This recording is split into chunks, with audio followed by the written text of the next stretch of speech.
Today, I'm going to be showing levels I couldn't beat. Like one level with a boss that has 150,000 health and crushes your entire defense, another level which spawns so many zombies, your game literally crashes, and this one which throws 20 giga gargantuars at you when you only have 3 lanes to plant in. You'll see whether I ultimately beat these levels when I tried again, or how the best PvZ players beat the levels I couldn't with strategies I didn't even know existed. Will there be any levels that end up being impossible? Watch to the end to find out. Starting with the first impossible level, level 6-10. In this level, we have Infinite Sun, but a football zombie with 100,000 health comes in the 4th lane straight away, which is the boss of this level. That's 2.5 zombots worth of health, by the way. It also spawns a random zombie on a random lane every 5 seconds. You know, just a regular occurrence in the TD mod at this point.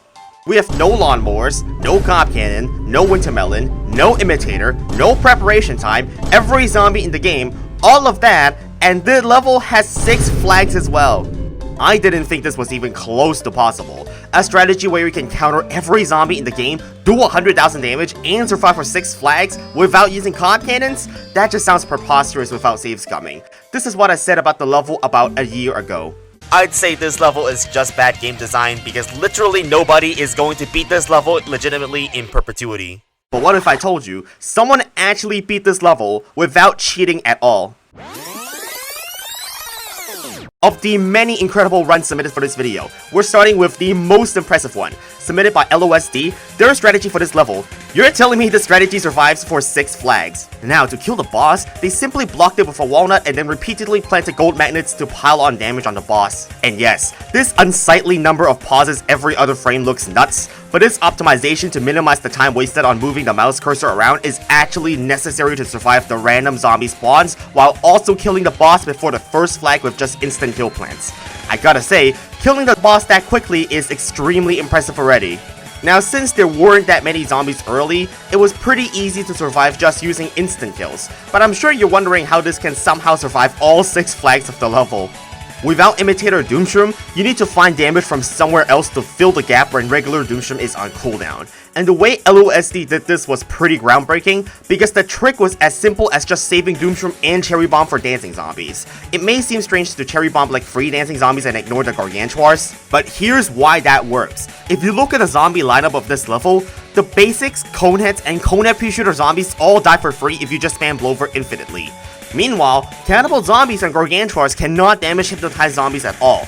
So LOSD figured out that if you just kill all the dancing zombies and spam Blover infinitely, there's no way your hypnotized zombies will die, letting them kill basically all the Gargantuars and Catapults for free.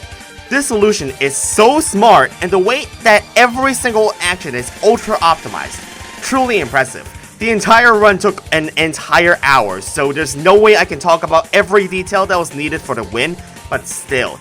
Massive congratulations to LOSD for being the first human ever to beat this level legitimately. Absolute madness to start the video off.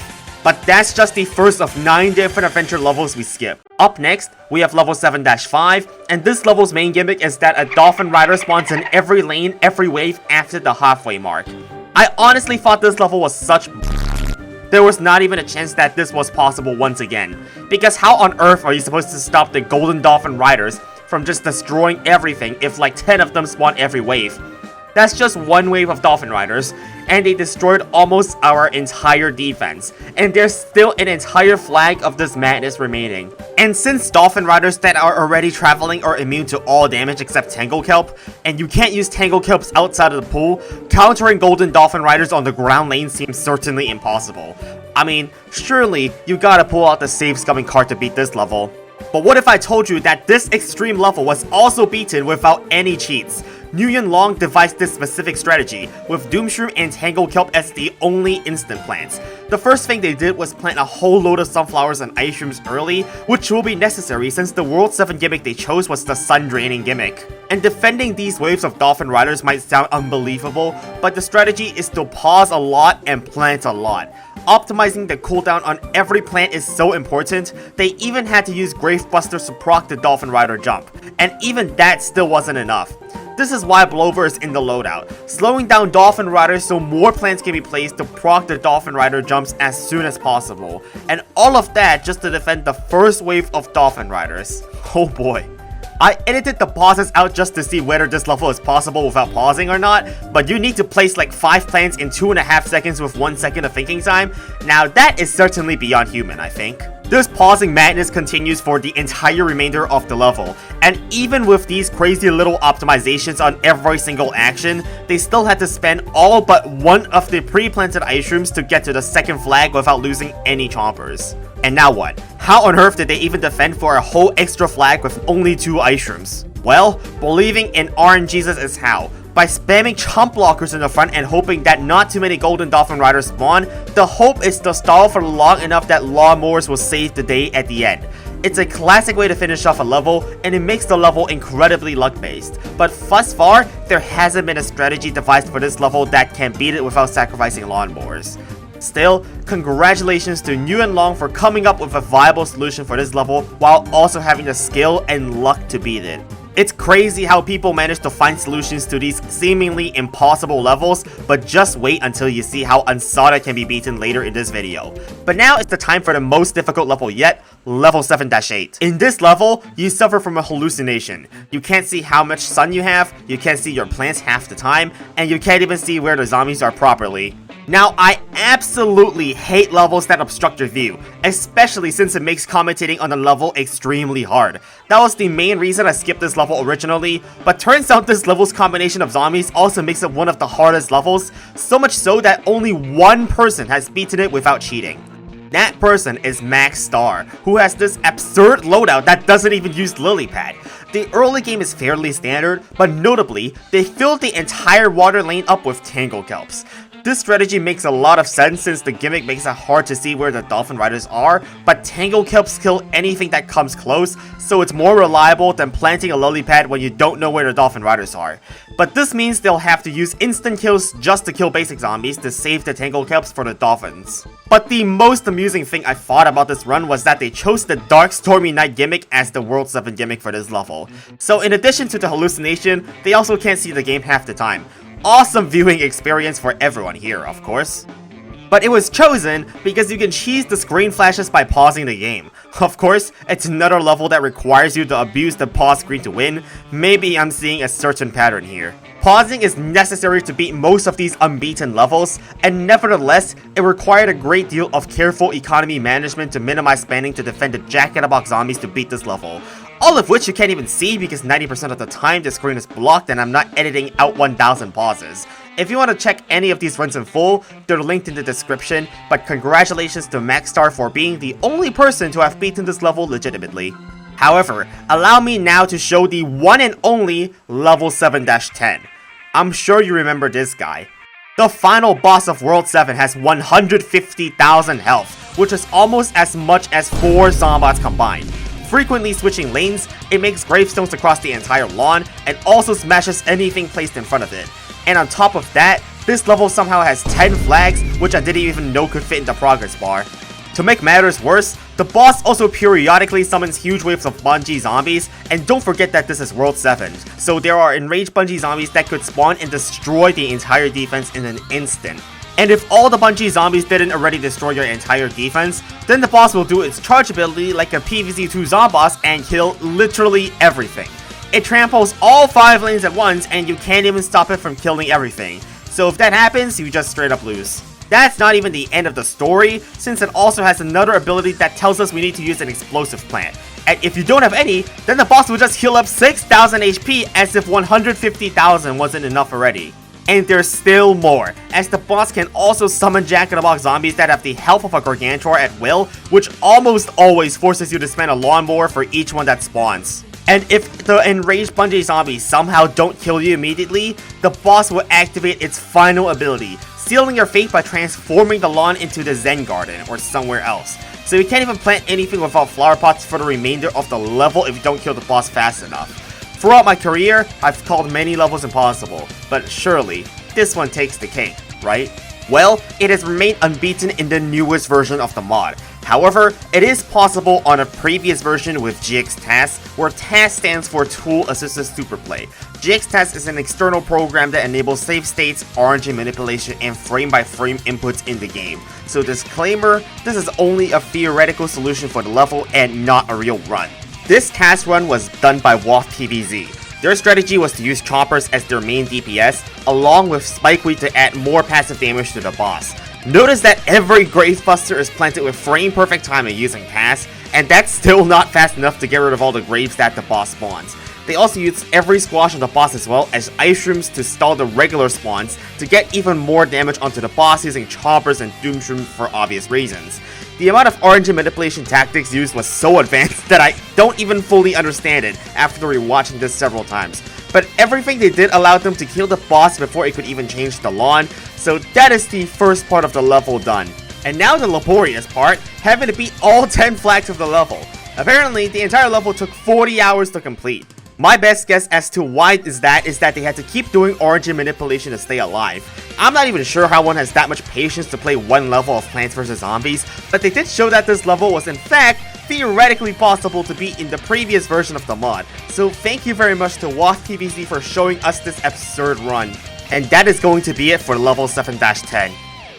Now that level was crazy, but it's not even the worst, as level 9-2 is. The only level with both Sunflower and Twin Sunflower Zombies. Sunflower Zombies and Twin Sunflower Zombies spawn triple stat gravestones every 5 seconds. The main difference is that Sunflower Zombies can spawn before the first flag and Twin Sunflower Zombies only after, but have twice the health in comparison. Normally, these gravestone spawns are already problematic, but put these zombies into World 9 with grave ambushes that can now happen at any wave, it's not humanly possible to stop the stupidity if you don't have explosives. Even if you manage to stall for your next Doomshroom, the game can just throw another grave ambush in your face, and you're cooked again. Because of this, we must have Cob Cannon and or Doomshroom in our loadout. These grave ambushes aren't going down to our Gatling Peas or Starfruits. But the later grave ambushes spawn stronger zombies, so now they are just completely impossible to stop. There isn't a strategy that's going to deal with 20 Gargantuars and All-Stars spawning at random. It's not gonna kill you immediately if you have lawnmowers, but the most fun part of the level is when it crashes because of how many gravestones are on the lawn. These grave ambushes spawn so many zombies, even survival endless looks easy in comparison. Considering you have to deal with this by the first flag and how the game just crashes when there are too many graves on the lawn, this is undeniably the hardest level in adventure mode. So I tried save scumming and sea searching for this level just to see if this level was even possible. I spent 2 hours to find this seed without Sunflower Zombies in the first 6 waves of the level, which allowed me to set up 10 Cob Cannons and a full column of Twin Sunflowers with pumpkins by the first flag with minimal gravestones on the lawn. I then utilized extreme save scum past the first flag to prevent every single additional grave ambush on the normal waves and get the precise timing needed to minimize the graves any Sunflower Zombies could spawn. And by forcing all the Twin Sunflower Zombies to spawn in the middle lane with save scumming, I killed them without wasting any unnecessary explosives by utilizing the overlap between our 2 cop shots.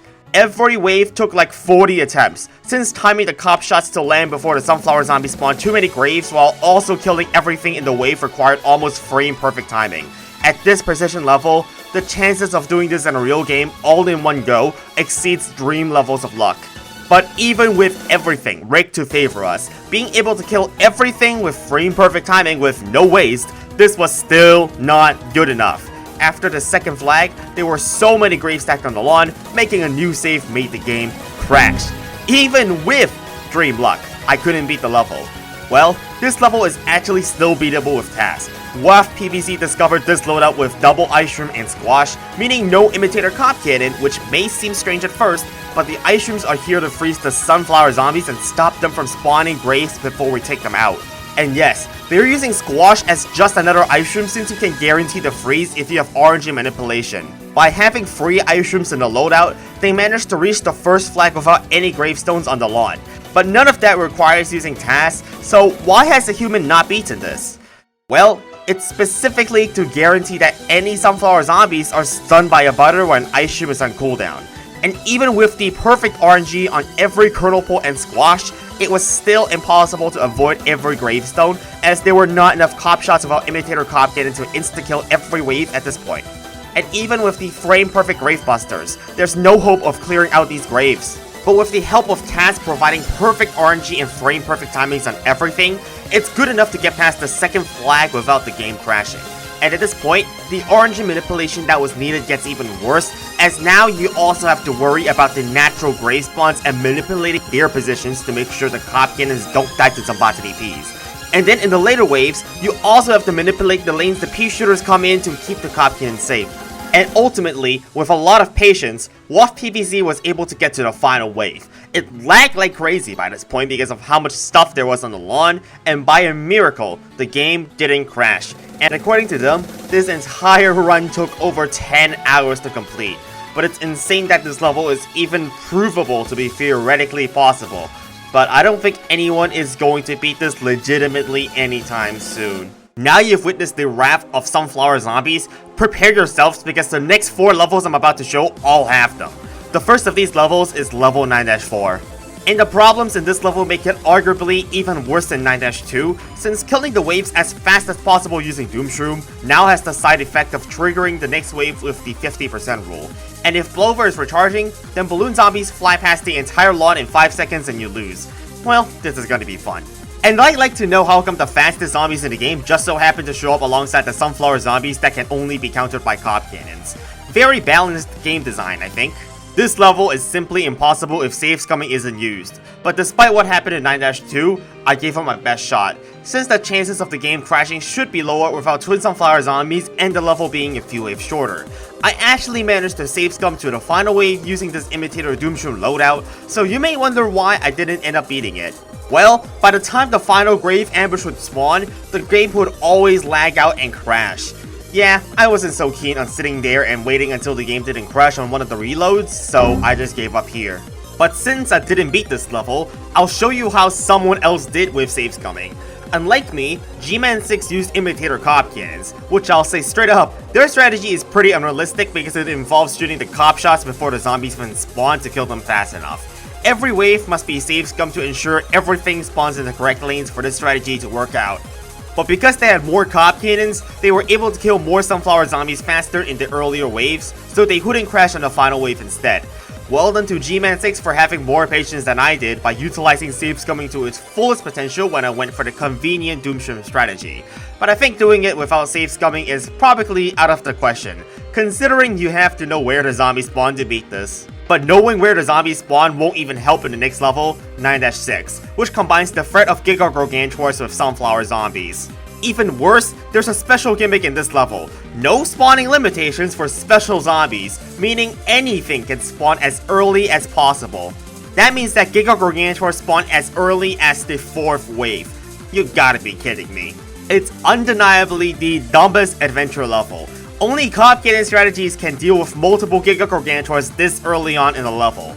Even with them, you still need to spend 5 explosives to kill each Giga Gargantuar, which is incredibly expensive. And if you thought the fast zombies in 9-4 weren't enough, then this time you also have to time your cop shots against all-stars, which tank even more explosives. And the Giga Gargantuars also throw 5 imps that insta-kill your cop cannon. Plus, there are still random grave ambushes since we're still in World 9, so I think trying to beat this level without save scumming, safe to say, that's not even remotely possible. In full disclosure, I ran out of patience to do any more save scumming on these levels of sunflower zombies, so I'll just show you how other people beat these levels from this point forth. G-Man6, who also beat this level, did it by simply abusing save scumming for perfect kernel pull RNG to perma-stall Giga Gargantuars. And I suppose if you have an infinite stall, then Giga Gargantuars won't ever be an issue. And the strategy is super straightforward when you have perfect RNG. Just Ice Shroom and Kernel Pulse do a mostly infinite stall against Giga Gargantuars, so you can just wait for them to group up and unleash a burst of cop shots when they get too close. You don't gotta deal with the imps that instantly kill your cop cannons if their Giga Gargantuars are permanently stunned. But since this level is impossible if you don't do save scumming anyway, I guess abusing it like this is fair play. I'll show you the final wave, which is basically the same thing you've already seen twice. Still, congratulations to G-Man6 for beating this level in a rather extreme way. And now we're down to the last 2 adventure levels. Let's look at level 10-6, Zambonis and All-Stars with Sunflower Zombies. Need I say more? As of the time I'm making this video, this level has only ever been beaten with tasks by Mint. Their loadout is pretty simple, just double cop cannon with twin sunflower and support plants. Squash is great against football zombies early on and also a nice stalling plant, whereas blowers slow down football zombies and cop cannons kill off everything else. Since the World 10 water ambushes cannot be removed by safe scumming, they have Cherry Bomb as a quick answer against them. You can also see that they very smartly left the Conehead in lane 6 alive to get more time before the first flag. And then, the remainder of the level is simply using all the cop shots as efficiently as possible. 2 shots per wave, save a couple of shots here and there against Sunflower Zombies by letting them spawn a few graves, and safe scum the Football Zombies into certain lanes so they're close together to capture them all in one cop shot. But even with tasks, this level was super difficult because both Zombonis and Football Zombies require 2 explosives to kill, so killing both the Sunflower Zombies as quickly as possible while also defending the other stuff without losing the entire defense was pretty tricky. Even with the most optimal RNG possible, they still have to sacrifice lawnmowers to save enough cop shots for the final wave grave ambush. But that is how level 10-6 can be theoretically completed, and thank you Mint for providing the footage shown in this video. And the final adventure level I did not beat, level 10-8. Conehead pea shooter zombies as well as Sunflower Zombies. I don't like the look of this at all. Similarly to 10-6, this level has also only been beaten using tasks at the time I'm making this video. WAF PvZ completed their run by using a double cop kit and squash and ice stream loadout. Their strategy to counter early Sunflower Zombies was the same in 9-2, just use the freeze to stop them from making any graves, and then quickly take them out using cop cannons. But Task was mainly used because of Dolphin Riders. You need to launch cop shots before Dolphin Riders even spawn to kill them before they become invulnerable, so you pretty much have to know where they'll spawn to defend them. And I'm pretty sure beating this legitimately is not even in the picture, considering you have to micromanage your freezes, not have any catapult zombies spawn for the water ambushes, constantly replace your plants to not lose to Conehead pea shooter zombies, and then get frame perfect kills against every Dolphin Rider using cop cannons for 2 flags straight. It is only theoretically possible for now, so thank you WAF PvZ for providing the footage of this level for this video. And that is every adventure level I did not beat, beaten in one way or another. Now, I'll show you the minigames I didn't beat as well, but let's start with the level I haven't even shown before, Unsodded. Maybe you can see why I didn't beat it initially from just the plant selection screen. This level having 4 flags is already absurd, but since we only have 3 lanes to plant in, we have to use multi-lane attackers, which are all countered by dancing zombies, especially Starfruit. If we want to use Starfruit, then we must include double ice in our loadout to use a freeze every wave to prevent any backup dancers from spawning, which then means we can't have double Doomshroom. And even though Starfruits choose twice as fast in the TD mod, they are still no match against Giga Gargantuars and an 8-time spawn rate. The sheer amount of them that get thrown at us is plain simple impossible to take down if we don't have Imitator Doomshroom. Stalling for time using ice streams is only somewhat effective. It only goes so far until each Starfruit bites the dust to the ever-growing horde. I mean, only 60% of the lawn space to kill Giga Gargantuars sounds just about as balanced as it could be, which is why I originally could not beat this level. But after a few months, I decided to retry this level for redemption and thought about the loadout more carefully. We need Sunflowers for Sun, Blowover to counter balloons, Gravebuster to make space, Gloomshroom as our damage dealer, Coffee Bean to wake them up, Pumpkin to protect them from some botany APs, and either Doomshroom or Cherry Bomb for flag zombies. And so, we have to now choose 2 plants. I tried it with Winter Melons first, but they are super inconsistent against dancing zombies and don't fully prevent backup dancers from spawning. Winter Melons mostly rely on RNGs since you can't control the freeze timings, which is too unreliable for a 4 flag level for my liking. So I went with double ice stream instead, since the persistent controlled freezes hold Giga Gargantuars in place much longer, allowing Gloomshrooms to unleash more damage. We'll only need 1 or 2 ice streams to get a Giga Gargantuar down to half health, which at that point, they must throw all 5 imps before attacking again, which takes so long that they'll be dead before they can. But that only works against solo Giga Gargantuars, since Gloomshroom's buff in this mod makes it do more damage to its closest target in each direction. You can clearly see here that the Giga Gargantuar that is closer will start turning out imps much sooner, but the Giga Gargantuar that's further back won't be at half health yet, so it walk forward and then take a swing and end up smashing our Gloomshroom. And as you may expect, once you lose your defense, there's not really a pathway to recovery here since you'll just get instantly overrun by Michael Jackson and his dance crew. So, on top of spending ice streams to freeze Giga Gargantuars, we need to spam sacrificial plants to stall the Giga Gargantuars even more. This will cost us a ton of sun, which is exactly why I moved the defense 1 column forward to make more space for Sunflowers. Now, we can defend against grouped Giga Gargantuars. Distracting Giga Gargantuars in lanes 2 or 4 is even trickier, since I have to plant something and then shuffle it up quickly to avoid the splash from the smash. Now, I figured out how to defend lanes 2, 3, and 4 pretty easily, but I forgot to consider what to do if the game sent a bunch of Giga Gargantuars into the bottom lane. And so I lost a lot more just like that. That was when I realized instantly I needed more damage there, so I quickly went to plant a new Gloomshroom in lane 4, which should have been a good play if I didn't prioritize using the Coffee Bean on it instead of activating an Ice Room to freeze the Giga Gargantuars and protect the Gloomshrooms in the front.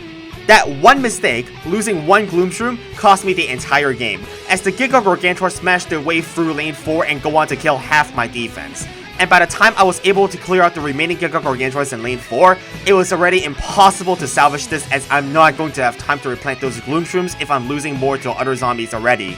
This level is just that. One mistake and you're out. I had 1 second to react to dancing zombies in the second lane, and just like that, we lost the game. And the fact that this level was so incredibly unforgiving was why I spent over 20 attempts trying to beat it, but I failed every time.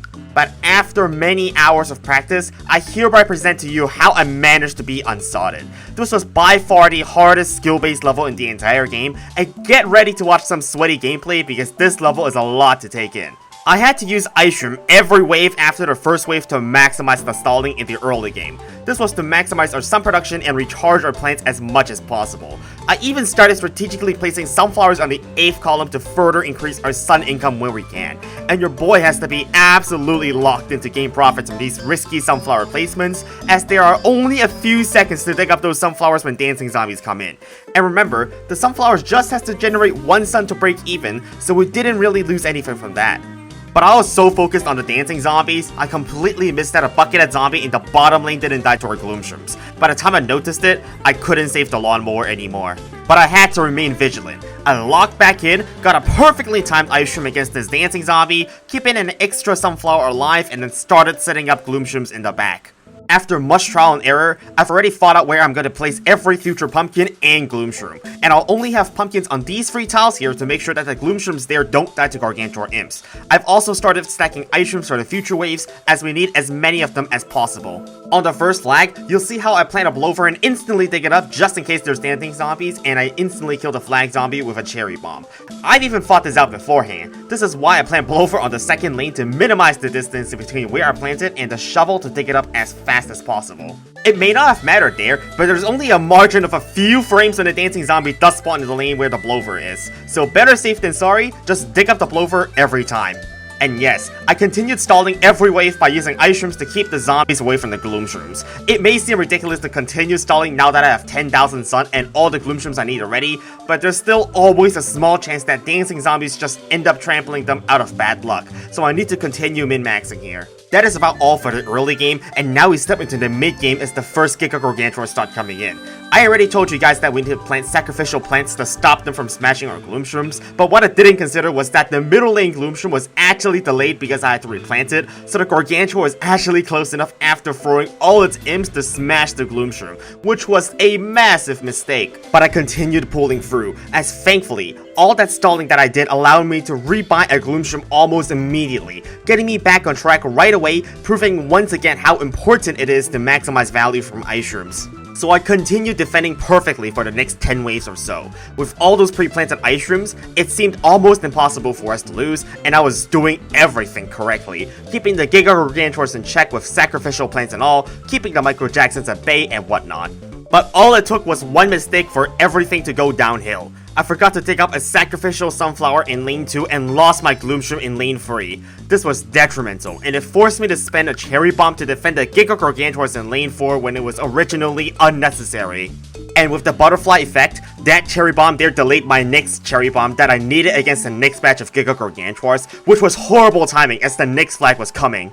So I had to spend all my remaining Ice Rooms to delay the bungee ambush from the flag zombie as much as possible. It ended up spawning some Poco zombies that only killed a Gloomshroom, but most importantly was that I was now out of pre-planted Ice Rooms. This is when everything just starts to fall apart and I could not possibly defend the Giga Gargantuars without extra stalling plants. so I had to skimp out on using Gravebusters, trying to save as much sun as possible to keep the Gloomshrooms I had alive, and I don't even know how, but I somehow survived the onslaught and managed to stabilize right before the final wave, where I only had 400 sun left. I once again had no cherry bomb for the flag zombie on the flag, so it came down to RNG's whether I could beat this level once and for all, just because of that one sacrificial sunflower I didn't dig up. And I was incredibly lucky, since the bungee ambush ended up being just a jalapeno zombie in an empty lane and a pea shooter zombie with a dancing zombie in the middle lane where there were no Gloomshrooms. But that was it. I had just done it. Unsodded, without save scumming, without cheating, and not even abusing the pause menu or anything. Did it by actual pure skill and the amount of optimizations for this. My god. I swear, there's no way we can push the limits of PvZ even further than this.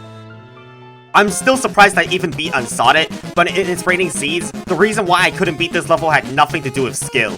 In case you forgot, lily pads have an artificially boosted spawn rate in this level, so much so that the entire level is pretty much just getting trashed when you're about to lose. Yeah, just a casual quadruple lily pad in a row pool against a newspaper zombie. Thank you, RNG's.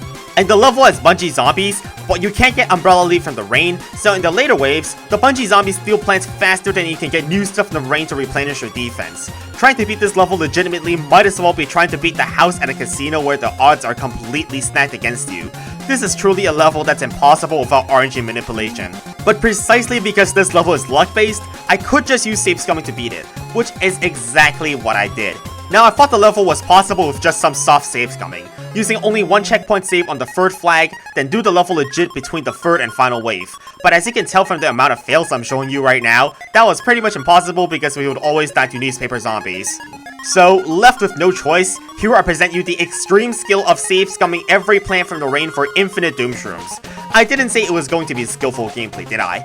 I mean, you could just keep playing and wait until you get lucky to beat it legitimately, but I don't know how long that's gonna take.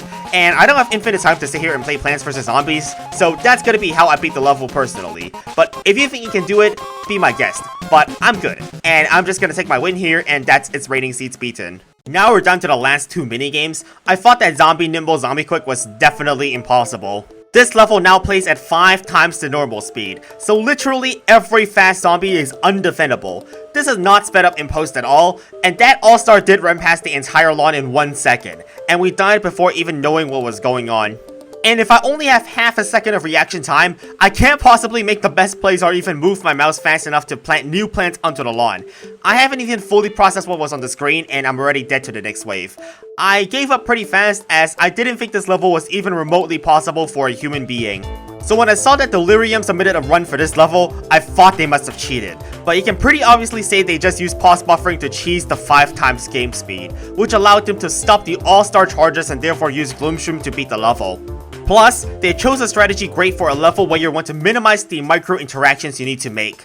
It's just a wall of Gloomshrooms in the very back, and you use a Doomshroom every other wave to kill some Dolphin Riders and damage the football zombies. And by pausing the game to get some thinking time, blocking off the all-star charges and Dolphin Riders becomes as trivial as just playing normally.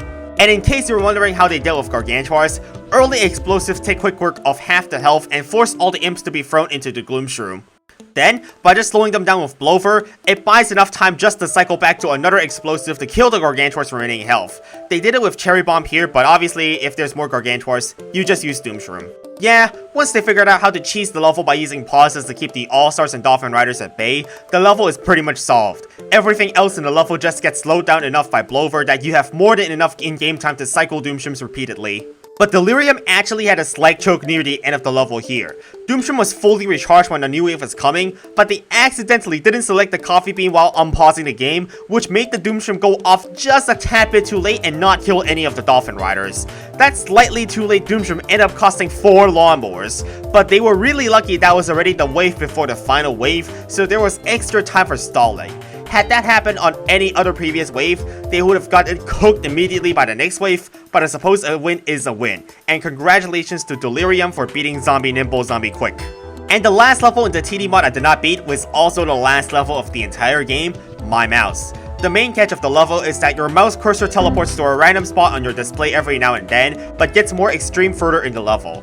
And eventually, I gave up because this is literally how the game is teleporting my mouse cursor around after the third flag, which was literally unplayable. So what did you expect me to do? Well, I was surprised too, but New and Long beat this level using basically the same strategy as I did, but with Blover instead of Imitator Ice Shroom.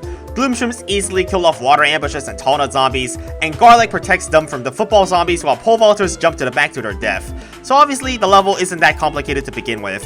But here's what they did to avoid the mouse cursor teleporting around. Like, of course, it's the pause menu again because you can move your cursor anywhere while the game is paused, so god, you get it at this point. It's not some very intelligent strategy that's gonna beat the level even if the mouse cursor is moving in random directions. It's just pausing every time. Smash like if you hate pausing the cheese levels, and congratulations to New and Long for beating this final level of the TD mod, and I'll see you all next time for the TD mod plant tier list.